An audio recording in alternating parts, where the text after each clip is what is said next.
Oke, bismillah. Assalamualaikum warahmatullahi wabarakatuh. Bertemu lagi dengan saya Rudi Kurniawan. Saya adalah mahasiswa matematika jurusan Pendidikan Matematika Universitas Siliwangi. Di sini saya akan membahas tentang hakikat pembelajaran matematika ditinjau dari filsafatnya ya, yaitu ada ontologi, aksiologi, dan epistemologi nantinya. Nah, langsung saja. Apa sih itu filsafat? Apa sih bayangan teman-teman semua tentang filsafat? Nah, jadi di sini kita akan bahas dulu pengertian filsafat. Filsafat itu berasal dari kata bahasa Yunani yaitu filosofia yang terdiri dari dua suku kata, yaitu philos yang berarti cinta dan sophos yang berarti kebijaksanaan. Dan adapun pengertian filsafat secara luas adalah yang pertama, usaha spekulatif manusia yang sangat rasional, sistematik, konseptual untuk memperoleh pengetahuan selengkap mungkin berdasarkan kaidah ilmiah. Yang kedua, ikhtiar atau usaha untuk menentukan batas-batas pengetahuan secara koheren dan menyeluruh, yaitu holistik dan komprehensif. Yang ketiga, wacana tempat berlangsungnya penelusuran kritis terhadap berbagai pernyataan dan asumsi yang umumnya merupakan dasar suatu pengetahuan. Yang keempat, dapat dipandang sebagai suatu tubuh pengetahuan yang memperlihatkan apa yang kita lihat dan katakan. Dia harus seiring dan sejalan dalam aplikasi dan penerapannya di lapangan. Nah, jadi dari sana, filsafat adalah pengetahuan yang mempelajari seluruh fenomena kehidupan manusia secara kritis. Filsafat disebut juga ilmu pengetahuan yang mencari hakikat dari berbagai fenomena kehidupan manusia. Filsafat adalah pengetahuan metodis, sistematis, dan koheren tentang seluruh kenyataan atau realitas. Filsafat merupakan refleksi rasional atas keseluruhan realitas untuk mencapai hakikat atau kebenaran dan memperoleh hikmat yaitu kebijaksanaan.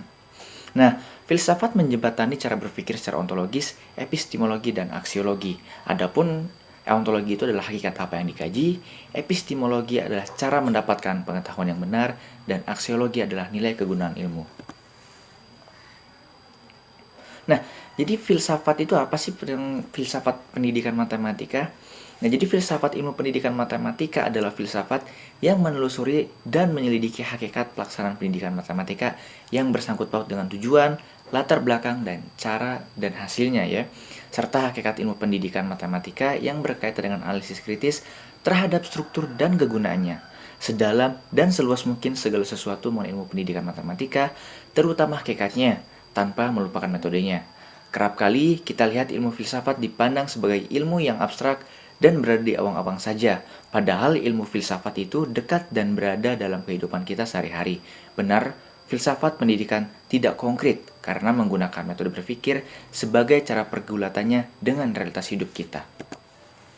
Nah, aspek bahasan hari ini tentang filsafat matematika terdiri dari ontologi, epistemologi, dan aksiologi yang sudah dijelaskan seperti di awal. Nah, apa sih itu ontologi? Ontologi merupakan salah satu kajian filsafat yang paling kuno dan berasal dari Yunani. Studi tersebut membahas keberadaan sesuatu yang bersifat konkret. Tokoh Yunani yang memiliki pandangan yang bersifat ontologis dikenal seperti Thales, Plato, dan Aristoteles. Pada masanya, kebanyakan orang belum membedakan antara penampakan dengan kenyataan. Thales terkenal sebagai filsuf yang pernah sampai pada kesimpulan bahwa air merupakan substansi terdalam yang merupakan asal mula segala sesuatu. Namun yang lebih penting ialah pendiriannya bahwa mungkin sekali segala sesuatu itu berasal dari suatu substansi belaka, sehingga suatu itu tidak bisa dianggap pada berdiri sendiri. Nah, secara sederhana, ontologi bisa dirumuskan sebagai ilmu yang mempelajari realitas atau kenyataan konkret secara kritis. Ontologi matematika merupakan segala aspek yang ada dalam ilmu matematika yang bersifat konkret. Contoh dari ontologi matematika adalah segala sesuatu yang ada dalam matematika, seperti misalnya teorema-teorema. Teorema di dalam matematika akan dibuktikan secara logis, terstruktur, dan sistematis. Pembuktian teorema inilah yang merupakan salah satu contoh ontologi matematika. Nah, adapun pengertian matematika, matematika merupakan ilmu yang sangat penting yang diajarkan dari tingkat pendidikan paling dasar sampai yang paling tinggi. Ilmu yang sangat penting dalam dan untuk kehidupan kita. Kata matematika berasal dari bahasa Latin yaitu mathema yang diartikan sains, ilmu pengetahuan atau belajar. Juga mathematikos yang diartikan sebagai suka belajar. Jika melihat arti matematika secara harfiah, sebenarnya tidak ada alasan bagi kita untuk tidak suka atau takut dengan matematika. Karena kalau kita tidak suka dengan matematika, berarti kita juga tidak suka belajar. Nah, menurut Nasution, istilah matematika berasal dari bahasa Yunani mathein dan mathenem yang berarti mempelajari. Kata matematika diduga erat hubungannya dengan kata Sanskerta, Meda atau Widya yang artinya kepandaian, ketahuan, atau intelijensi. Nah, selanjutnya ada pengertian matematika menurut James and James. Matematika adalah ilmu tentang logika mengenai bentuk, susunan, besaran, dan konsep-konsep yang berhubungan satu dengan yang lainnya. Matematika terbagi dalam 3 bagian besar, yaitu aljabar, analisis, dan geometri. Tetapi ada pendapat yang mengatakan bahwa matematika terbagi menjadi 4 bagian, yaitu aritmatika, aljabar, geometris, dan analisis, dengan aritmatika mencakup teori bilangan dan statistika. Selanjutnya ada dari Johnson dan Rising yang dalam buku Rusvendi ya. Matematika merupakan pola pikir, pola mengorganisasikan pembuktian logis, pengetahuan struktur yang terorganisasi, memuat sifat-sifat, teori-teori dibuat secara deduktif berdasarkan unsur yang tidak didefinisikan, aksioma, sifat, atau teori yang telah dibuktikan kebenarannya. Selanjutnya ada menurut Klein. Matematika bukan pengetahuan tersendiri yang dapat sempurna karena dirinya sendiri, tetapi beradanya karena untuk membantu manusia dalam memahami dan menguasai permasalahan sosial, ekonomi, dan alam. Jadi dari pengertian di sana kita dapat mengambil kesimpulan bahwa matematika terorganisasikan dari unsur-unsur yang tidak didefinisikan, definisi-definisi, aksioma-aksioma, dan dalil-dalil di mana dalil yang telah dibuktikan kebenarannya berlaku secara umum. Nah, selanjutnya kita beranjak ke epistemologi matematika. Epistemologi merupakan salah satu bagian dari filsafat, di mana pemikiran reflektif terhadap segi dari pengetahuan seperti kemungkinan, asal mula, sifat alami, batas-batas, asumsi dan landasan, validitas dan reliabilitas sampai kebenaran pengetahuan. Jadi matematika jika ditinjau dari aspek epistemologi, matematika mengembangkan bahasa numerik yang memungkinkan kita untuk melakukan pengukuran secara kuantitatif dengan konsep-konsep yang konkret, kontekstual, dan terukur. Matematika dapat memberikan jawaban secara akurat. Perkembangan struktur mental seseorang bergantung pada pengetahuan yang diperoleh siswa melalui proses asimilasi dan akomodasi. Nah, di sini Brown pada tahun 2008 menjelaskan karakteristik matematika. Di antaranya yaitu kepastian. Misalnya teorema yang membuktikan keterbatasan bilangan prima tampaknya di luar dugaan merupakan hal yang pasti. Nah, yang kedua, karakteristik matematika lainnya adalah objektivitas. Barang siapa pertama memikirkan teorema ini dan buktinya, ia adalah penemu yang hebat. Ada hal-hal lain di mana kita mungkin tidak dapat menemukan, melainkan menciptakannya. Raja bergerak secara diagonal. Ini adalah aturan catur. Itu tidak ditemukan, melainkan diciptakan. Sudah pasti, namun kepastian yang berasal dari resolusi itulah yang digunakan untuk memainkan permainan catur. Cara lain untuk menggambarkan situasi ini dengan mengatakan bahwa teorema kita adalah kebenaran objektif yang telah dibuktikan, bukan hasil konvensi semata-mata. Nah, aksiologi matematika. Aksiologi merupakan cabang filsafat ilmu yang mempertanyakan bagaimana manusia menggunakan ilmunya.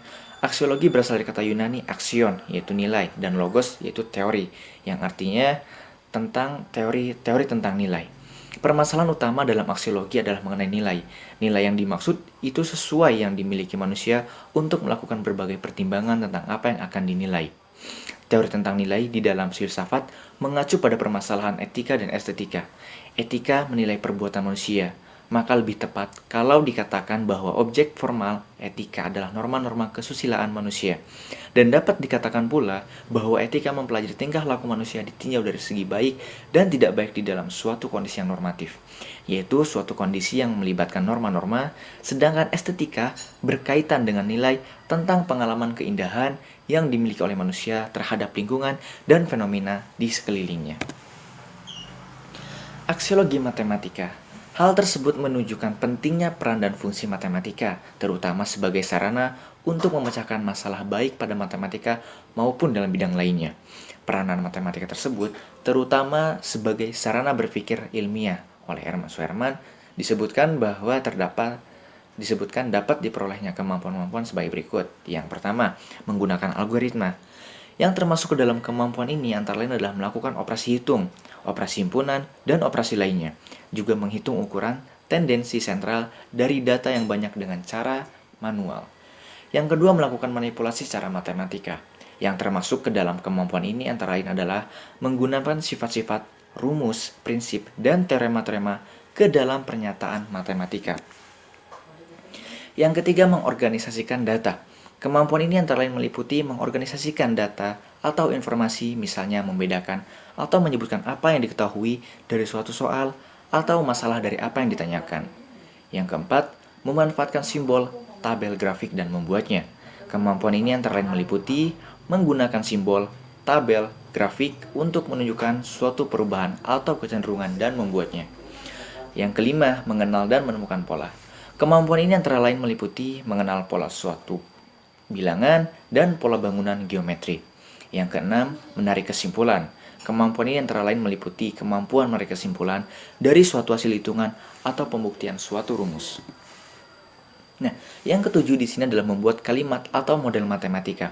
Kemampuan ini antara lain meliputi kemampuan secara sederhana dari fenomena dalam kehidupan sehari-hari ke dalam model matematika, atau sebaliknya, dengan model ini diharapkan akan mempermudah penyelesaiannya. Yang kedelapan, membuat interpretasi bangun geometri. Kemampuan ini antara lain meliputi yang pertama, kemampuan menyatakan bagian-bagian dari bangun geometri dasar maupun ruang dan memahami posisi dari bagian. Yang sembilan, memahami pengukuran dan satuannya. Kemampuan ini antara lain meliputi kemampuan memilih satuan ukuran yang tepat, estimasi, dan mengubah satuan ukuran ke satuan lainnya. Yang ke-10, terakhir, menggunakan alat hitung dan alat bantu lainnya dalam matematika, seperti tabel matematika, kalkulator, dan komputer. Oke, terima kasih. Semoga apa yang saya sampaikan hari ini bisa bermanfaat dengan semuanya. Wassalamualaikum warahmatullahi wabarakatuh.